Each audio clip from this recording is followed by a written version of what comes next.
there's footage and records of objects in the skies that we don't know exactly what they are. We can't explain how they moved, their trajectory. They did not have an easily explainable pattern.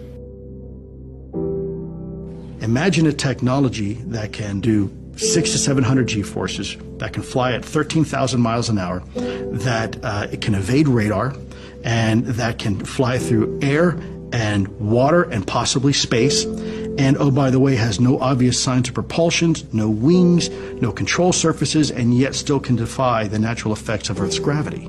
That's precisely what we're seeing.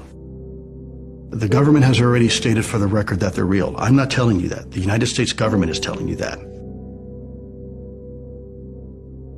These vehicles seem to have unlimited loiter time, which we don't have. Then the acceleration is far beyond anything that we're capable of.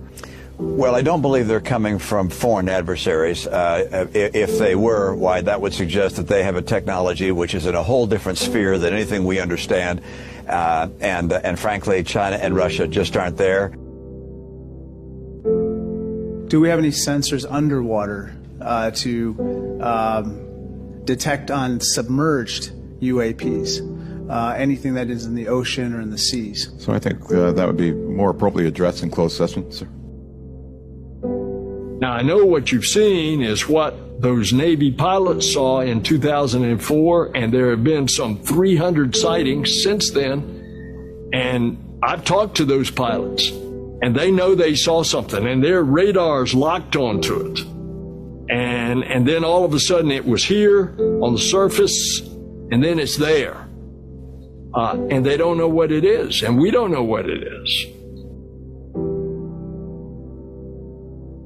Lieutenant Graves told us pilots training off the Atlantic coast see things like that all the time. Every day.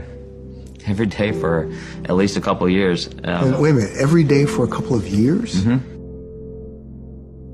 I think some of the phenomena we'll be seeing continues to be unexplained and might in fact be some type of phenomenon that is the result of something that we don't yet understand and that could involve some type of activity that some might say constitutes a different form of life.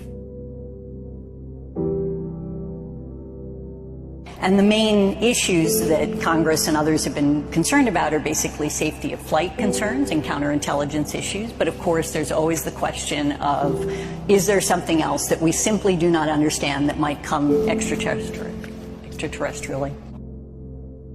The immediate concern is very twofold. One, this is a technology that we don't completely understand, and it seems to be defying our understanding of physics. And secondly, whoever's operating it or whoever's behind it, these aerial phenomena, seems to be keenly interested in our military capabilities. You know, there's a tendency for the UAP sightings and developments to occur around military assets, especially, it seems, around our naval assets. The fact that this is in our airspace and it's real, that's when it becomes compelling and that's when it becomes problematic. The question is, what is it? What are its intentions? What are its capabilities? Who is out there? Who are we? How did we get here? How did we become as we are? Who am I to say that planet Earth is the only location of a life form that is civilized and organized like ours?